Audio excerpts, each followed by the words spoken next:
Good morning, Lighthouse. And what a pleasure and an honor it is to stand here in front of you, together with you, in the name of Jesus, and to say, what can we learn today, Father? It's really an honor to know and see each and every one of you here. And yes, today we step into one of the most intense sections of Revelation.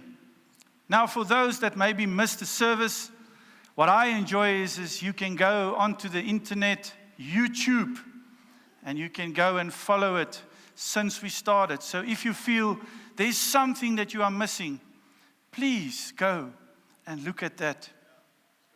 But yeah, today we're going to go into Revelation 13 to 15. Don't worry, I'm not going to read all the scriptures. Some of it we already touched on. But I want to say this right at the start. A lot of times we read these chapters and we become afraid. There's just something in these chapters that brings that feeling of, I'm afraid. But these chapters are not written to create fear. They were written to produce faithfulness. I want to say it again. These chapters are not written to create fear. They are written to create faithfulness. Now, I just want to quickly share a verse, Acts 1, verse 1 to 5. And it says there in the first book, O Theophilus, I have dealt with all that Jesus began to teach until the day when he was taken up, after he had given commands through the Holy Spirit to the apostles whom he had chosen. He presented himself alive to them after his suffering by many proofs, appearing to them during the 40 days and speaking about what? The kingdom of God. And while staying with them, he ordered them not to depart from Jerusalem, but to wait for the promise of the Father, which he said, you heard from me. For John baptized with water, but you will be baptized with the Holy Spirit not many days from now. Now, if I listen to that scripture, a lot of what it was shared even this morning before the service. Everything that's prophesied, everything that we sang about is about the Holy Spirit that is with us. And in the first verse it says, I have dealt with all that Jesus began to teach. That's the emphasis this morning. Did you deal with everything that Jesus told you this morning to deal with? What causes fear? Sometimes it comes from the scripture we read. But today, as we preach on the book of Revelation, we also want to say we want to grow in faithfulness. We must put our trust and our faith in God. We must trust Jesus and not anything else. And the moment when fear comes, I'm reminded of Psalm 27 verse 1 that says, the Lord is my light and my salvation. Whom shall I fear? The Lord is my stronghold of my life. Of whom shall I be afraid? Now this is true for each and every one. But remember, it's true when you have a relationship with Jesus. So sometimes you feel, but I don't feel it's true in my life. I want to say you're at the right place. Me, Jesus, he wants to have a relationship with you. And you also build faithfulness.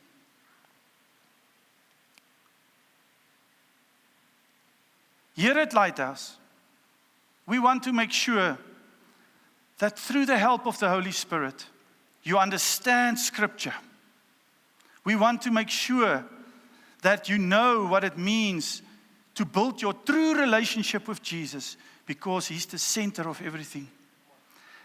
In verse 2 of Acts 15, it says, until the day He was taken up, after He had given commands through the Holy Spirit to the apostles, He has chosen.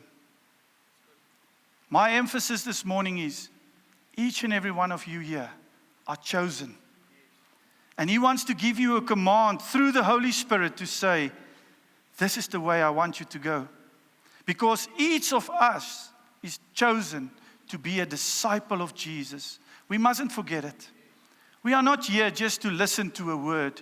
We are here to move with this word into the world and give it to others who live in fear.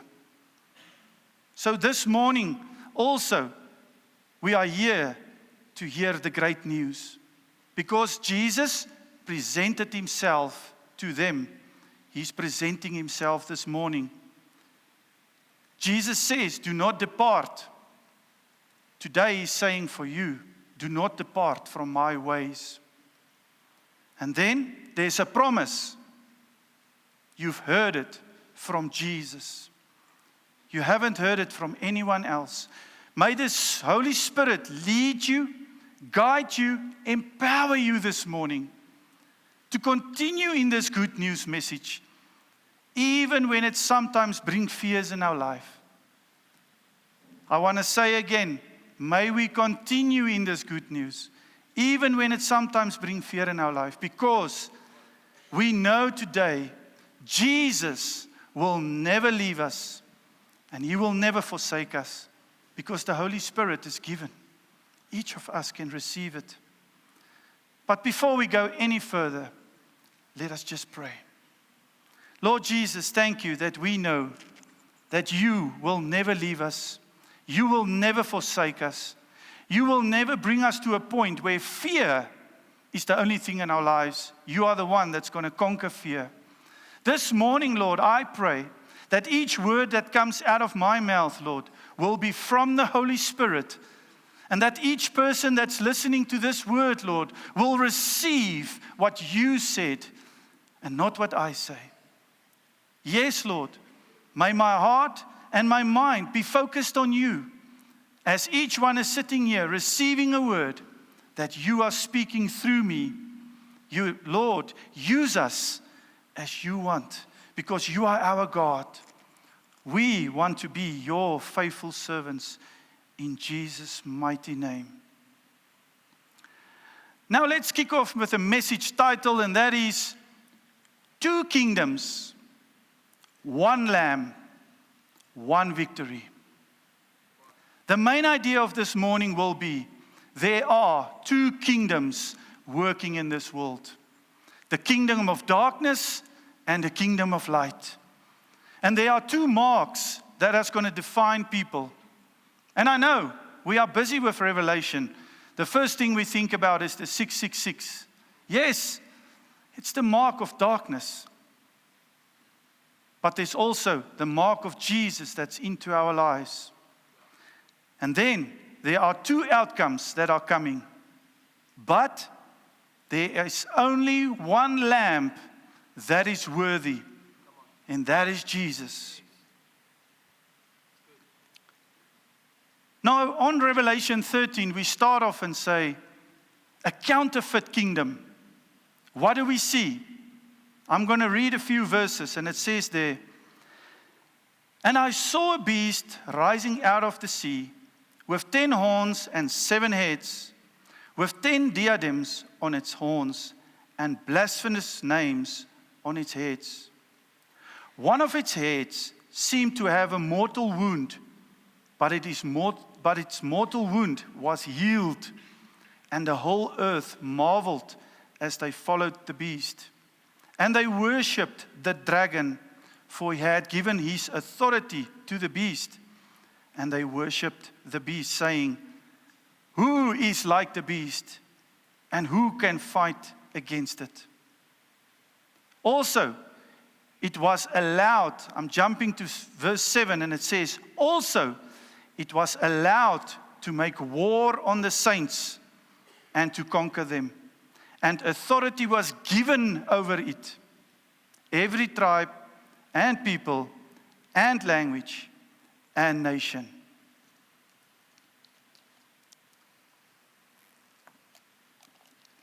What do we see? In Revelation 13, verse 1 to 10, we see a rise of power from Satan. Authority over nations, worshipped by unbelievers. A mortally wounded, then healed. What does it happen? It mimics Jesus. This beast is trying to deceive people. And then, as I said, the mark that follows with 666. And then something stands out, even in that time, to persecute believers. What is the goal? Fear is the goal. If you're an unbeliever, I believe firmly in my heart that sometimes you worship out of fear. But we'll get back to that again. There's another part of chapter 13 that I want to read about, and that is the beast from the earth. And I start at verse 12 where it says, and it exercises the authority of the first beast in its presence and makes the earth and its inhabitants worship the first beast. So here's another beast coming from the earth. And it mimics Jesus. It says, it performs great signs, even making fire come down from heaven to earth in front of people. And by the signs that is allowed to work in the presence of the beast, it deceives those who dwell on the earth, telling them to make an image of the beast that was wounded by the sword and yet lived. It sounds familiar. They made an image. If you read in the scripture, you will see it even went that far. The image was able to talk. If they make the image, it was able to talk. It's deceiving people. It almost sounds like when Israel was in the wilderness. They were standing there. Moses wasn't there. And at the end, they said, let us make a golden calf. But I don't want to go there. What I want to keep to is, what do we see here? Again, authority, power, influence, deception. The enemy is out to deceive us in every way he could. Now, at the first glance, if we read about this, it looks terrifying. I mean, we read about beasts and what they can do. But today, the same. What fear is rising? I don't hear the answer immediately. So if you listen, today is the same. Sometimes you hear, but you don't hear the answer immediately, and fear comes up in your life. You're sitting there with this mindset, and Jesus is not answering immediately. And what is happening? Fear comes up. But I want you to notice something very important. Everything the beast does is an imitation of Jesus. It has no authority, but it is given authority. You've heard it when I read it. I want to put the emphasis on given this morning. Because Revelation 13 verse 5 says, that's where it was said, and the beast was given a mouth uttering haughty and blasphemous words, and it was allowed to exercise authority for 42 months. It opens its mouth and uttered blasphemies against God, blaspheming his name and his dwelling, that is, those who dwell in heaven. Now this is not automatic authority from being a powerful ruler, because it has a healed wound, and it's also showing a false resurrection picture. It demands worship, just like God does, but it does not deserve worship. It only deserves to be worshipped, bringing it back to maybe this: you shall love your Lord your God. That's what I want to say. It must bring us back to say, you don't deserve worship. The only one who deserves worship is Jesus Christ. And we need to love our Lord and our God with everything in us, with all the love that we have. The enemy cannot create anything. And what do I see out of this? God is the one that comes to you and say, I knock at your door. If you open, I'll come in and have time with you. The enemy does exactly the opposite. It sees an opportunity and it takes it. I want to bring this back to today. Is there something in your life that you feel like, but I'm overwhelmed. I don't know what's happening. I want you this morning to ask the Holy Spirit to give you discernment to say, Lord, this that has taken possession of me, or maybe trying to ruin my life, is not from you. Jesus, come into my life. Knock at my door of my heart. Because everything that the enemy wants, he cannot create anything.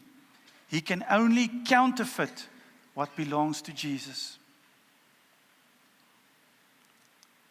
Now, enough of the negative side. Let's move over and say, Christ at the center. While the beast is rising on the earth, there's one thing I know today. Jesus is not losing control in heaven or on earth. He's always in control. Even sometimes when we as people feel, God, where are you? He's right beside you. And we must never forget it. Because Matthew 28:18 says, all authority in heaven and on earth has been given to me. And that's Jesus. All authority. The enemy has got no authority over anyone. I also want to read to you Colossians 2 verse 10. And you have been filled in him, who is the head of all rule and authority. Do you feel there's fear? Do you feel you don't have control? Allow him to fill you. And then it will bring you to the rule and authority of Jesus over your life. Not about me, but about him.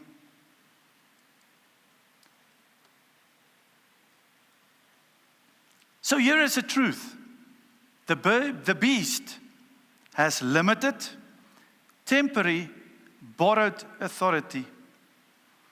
Although it might seem impressive, the Holy Spirit will give discernment regarding the true authority. And Jesus has eternal, absolute authority. I just want to make that clear. Jesus has eternal and absolute authority. What is this morning about? It's all about Jesus. So, the real battle in Revelation 13 is not mainly about the monsters. It's about pure pressure. And don't we know pressure? Pressure from work, pressure from home, pressure from everywhere.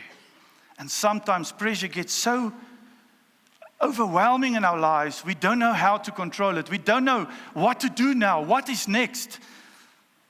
And all we actually have to do is say, Jesus, come. I want to become quiet. I even want to bring it back to today. Come to church. Because maybe it's so overwhelming, you can't carry it alone. That's why we are here. We are here to worship Him, our King and our Savior. Because why? The enemy brings that pressure to conform, the pressure to compromise, the pressure to worship. That is not God.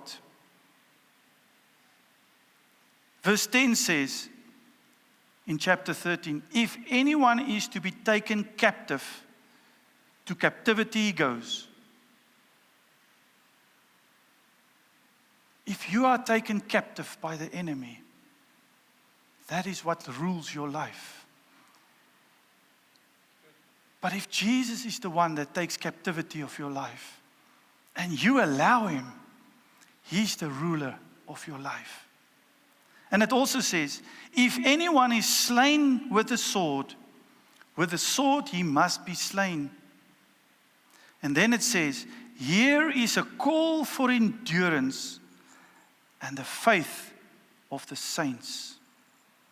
Here is a call for endurance and the faith of the saints.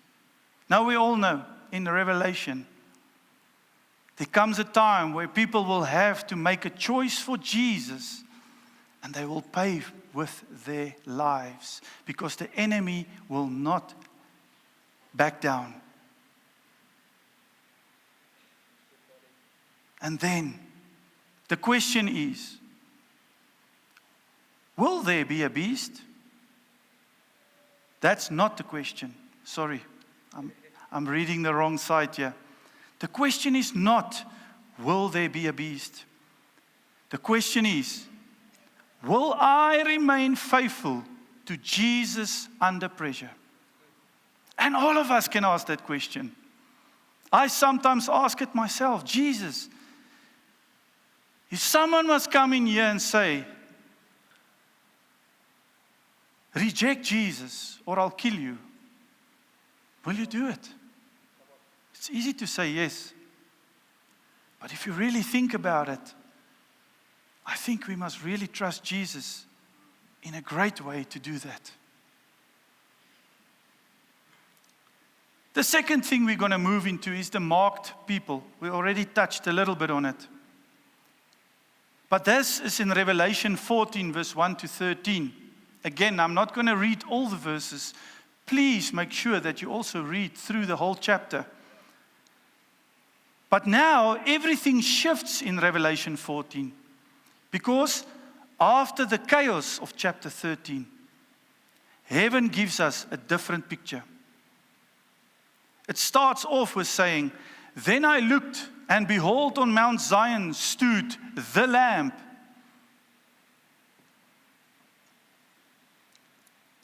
I just want to read it.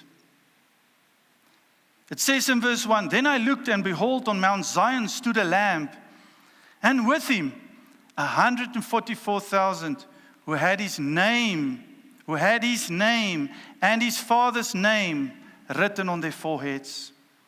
And I heard a voice from heaven, like a roar from many waters, and like the sound of a loud thunder. The voice I heard was like a sound of a harpist playing on their harps, and they were singing a new song before the throne and before the four living creatures and before the elders. No one could learn that song except the 144,000 who had been redeemed from the earth. And then you will read further that there's then another angel flying overhead with an eternal gospel to proclaim those who dwell on earth, to every nation and tribe and language and people. And he said with a loud voice, fear God and give him glory, because the hour of his judgment has come. And worship him who made heaven and earth, the sea and the spring of water. And as we continued, there's more and more angels coming. And there's a verse that I highlighted that says in verse 10, and he will also drink the wine of God's, for those that don't have the mark of God on their foreheads, will drink wine of God's wrath, poured full strength into a cup of his anger. And they will be tormented with fire and sulfur, sulfur in the presence of the holy angels and the presence of the Lamb. And then in verse 12, it says again, here is a call for the endurance of the saints, those who keep the commandments of God and their faith in Jesus. Now there's one thing that we must hear out of this. The beast is rising from the earth. The beast is rising from the sea. But the Lamb is standing. The Lamb, Jesus, is in control. The Lamb, Jesus, is asking you this morning, do you want to stand with me? What choice do you want to make? Because the Lamb is not shaken. The Lamb is not threatened. Jesus is not even reacting. He knows where he is. He knows he is God. He knows the plan that he's got for your life. He knows where you are going. And the bad thing for some of us is, he knows when that last line will be filled in and your life ends. And if you haven't chosen Jesus, there's no more time to choose. So I'm still saying again, what do you choose this morning? Because Jesus is calling you this morning. Now, who is with him? Those 144,000 that's got his name written on their heads. Those are the 12 tribes of Israel. It's not us. It's the 12 tribes of Israel. But remember, we already touched on it. Go look through all the preachers and you will see how it's fitting together. But then there comes a time where people will receive the mark of the beast. And it says in verse 16, I'm just repeating on Revelation 13, and it says, also it causes all, both small and great, both rich and poor, both free and slave, to be marked on the right hand or on the forehead. And no one can buy or sell unless he has the mark. That is the name of the beast, or the number of its name. This calls for wisdom. Let the one who understands calculate the number of the beast, for the number of man, and his number is 666. Now here it is where we realize that at the end, if you are deceived by the enemy, you will go the way the enemy is going. I said it in that one verse. If you are called to be slain by the sword, that's how it will be. But in chapter 14, God's people have his name. So we will be marked with either the system of this world or by the Lamb of God. And even today, I know you will carry that mark. Why? Because in Matthew 7 it says, you will see who the person is by the fruit they carry. I say again, in Matthew 7 it says, you will see who a person is by the fruit he carries.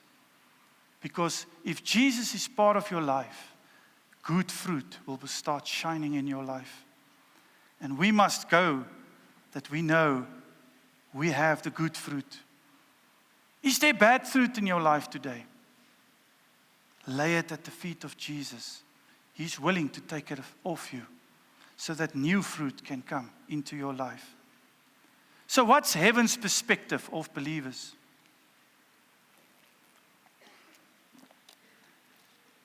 Heaven describes us as redeemed from the earth, pure and devoted, following the Lamb wherever he goes. We are blameless.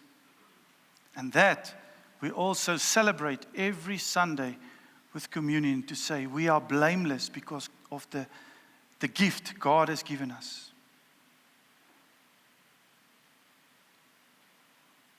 And how does heaven see us also? We are not weak. We barely surviving. No, we are. We are not weak. The church are not defined by the world's demands. You are defined by who the Lamb has claimed. Even when you struggle and even when you feel weak, Jesus is the one that's going to show His power and His love through your life. Because in Revelation 14, we read about how Jesus come, and He's the one that's going into the harvest, and He cuts off and He brings His people home. Because we see that it says there, one like a son of man with a golden crown, holding a harp, holding a sharp sickle. Jesus is ready to harvest. He is the one of righteousness, and He is the one of judgment. So what does it bring to us? This brings in us an urgency. John 14 verse 6 says, and Jesus said to him, I am the way, the truth, and the life. No one comes through the Father except through me. Now one thing, and I've touched on it a few times, it's not come to Him someday. It's not come to Him later. I first have to. I have this to deal with. I have to go for the year first before I go to Jesus. No, now. We might think if we look at Revelation that that's going to happen someday. The Bible teaches us no one knows the day. It can be tomorrow. Are you ready? Are you ready tonight to maybe not open your eyes tomorrow? We don't know. What a privilege it is today to be here. We don't know tomorrow.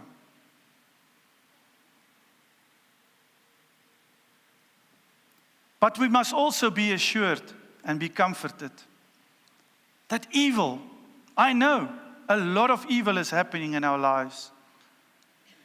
And even if there's a time that we need to choose, evil will not go unpunished forever. The evil one's time is getting shorter and shorter. Because when Jesus comes on the clouds, it is done. Then the enemy won't be able to come into our lives anymore and ruin it. Why? Because even that, God said in these verses, I'll deal with it. On the last point, we speak about worship before victory. And that we see in Revelation 15. And it says there, and I saw another sign in heaven, great and amazing, 7 angels with 7 plagues, which are the last, for with them the wrath of God is finished. And I saw what appeared to be a sea of glass mingled with fire, and also those who had conquered the beast and its image and the number of his name, standing beside the sea of glass with harps of God in their hands. And they sing a song of Moses, the servant of God, and the song of the Lamb, saying, great and amazing are your deeds, O Lord God the Almighty. Just and true are your ways, O kingdom of nations. Who will not fear, O Lord, and glorify your name? For you alone are holy, and all nations will come and worship you, for your righteous acts have been revealed.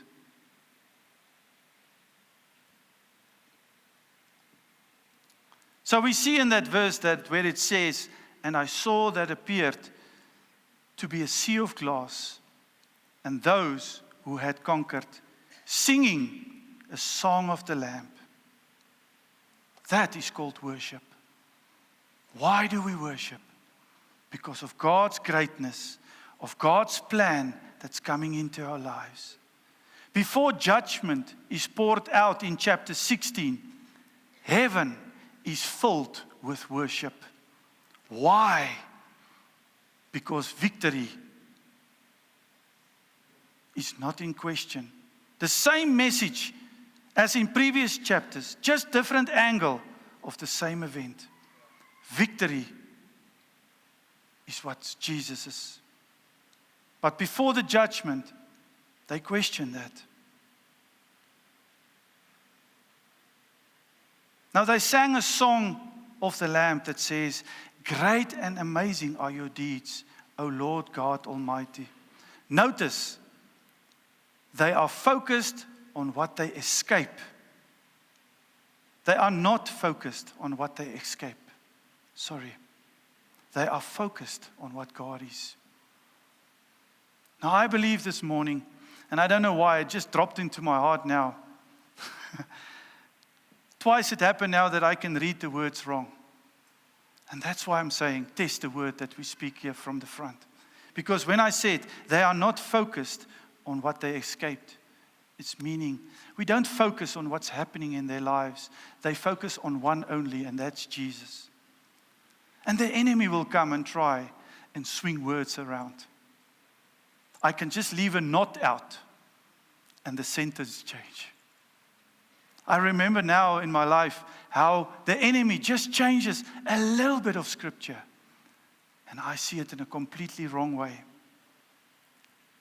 So when we worship God, we are not focused on going to heaven. We are focused to say, God, what do you want me to do today? The final thing that brings it together is 2 kingdoms, 2 marks, 2 outcomes. But there's only 1 lamb, 1 king, and 1 victory.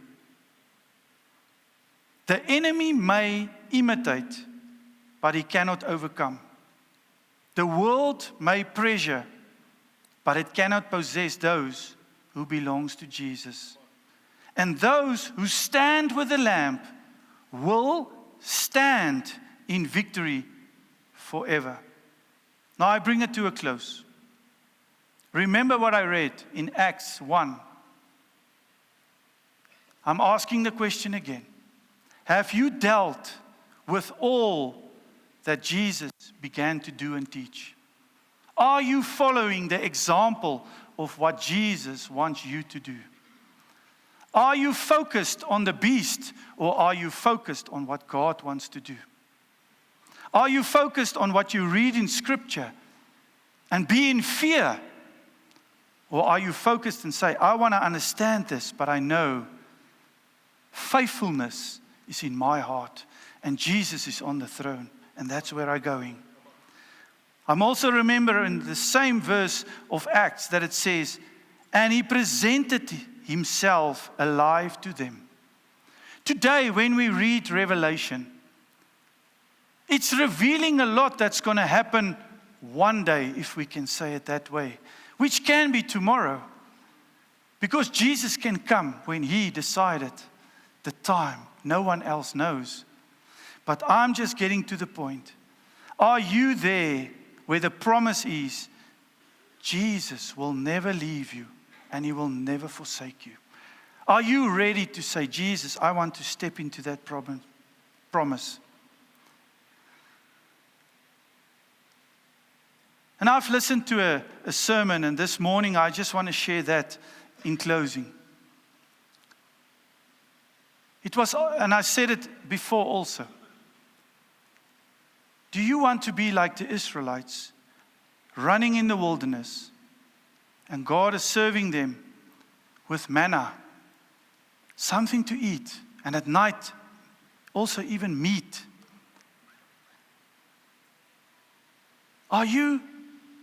Do do you want to stay there with your life? What do I mean with that? Are you coming to church just to say, I'm coming to church?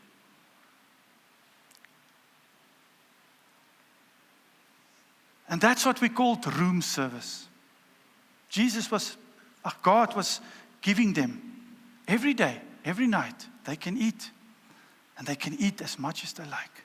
Or are you willing, Lighthouse Church, this morning to say, Jesus, I want to choose you. I want to take possession of the promised land.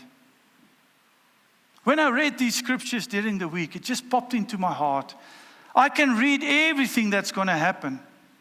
And yes, we must. We must learn about these things. But are we going to take that and build our faith and say, God, let's walk into the promised land? Not focusing on the beasts, but focusing on the Lamb that is standing, going into the promised land. And I challenge each and every one of you. If we go through to the promised land, we're just not going to sit there and God's still going to provide. The moment they went through the Jordan, it stopped. And I just call it, room service is over. We need to get to a point where we say, Jesus, what can I do to be ready? Because there's a fear in people when they read Revelation. And we are now in that part of Revelation where we read about all these monsters and everything. But at the end, we need to get to a point where we say, God, in spite of what I read, what can I do to take fear out of people's lives? What can I do to bring a promise to people? Because Jesus is the one that's going to change your life. I say this in closing. Have you dealt this morning with all that Jesus began to do and teach? He's putting the picture there. The enemy comes. There's a beast out of the sea. There's a beast out of the earth. And at the end, Jesus is reigning over all of it. And it stops. Are you ready to meet that Jesus this morning? And this morning, I'm not going to call you to the front, but I cannot let this pass. But I need to ask you this morning, if you are not ready to meet that Jesus and you are maybe there afraid and the enemy is going to deceive you and you're going to worship the wrong God, and this morning you feel in your heart, but I need that Jesus, I want to ask, be bold and just lift up your hands. Just lift up your hand and say, pray for me because I need Jesus.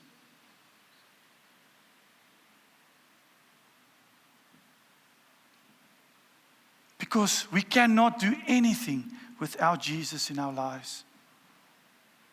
When the time comes and your life must end, you're either going to meet the two worlds, as I've said it. There's two kingdoms, there's two marks, and there's two outcomes. Are you going to have Jesus' name on your forehead? Or are you going the other way, which we don't want? I leave it at that. So, Jesus, we pray. I saw one or two hands. And I pray, Father, that those will meet you this morning. That they will come to you, Lord, and say, Lord, make you Lord of my life. Make you the one that's going to really lead me and guide me in everything I do. Lord, we want to know that you are the one and only Lamb. You are the only King, and you have the victory in everything we do. May we really lift up our hands, Lord, and praise you for that. And Lord, I ask that you will really take fear out of people's lives. Lord, the fear that entangles us every day. Am I doing the right thing? Am I going the right way? Thank you, Lord, that you are the one that's really going to lead us and guide us in everything we do. And we praise you for that in Jesus' mighty name. Amen and amen.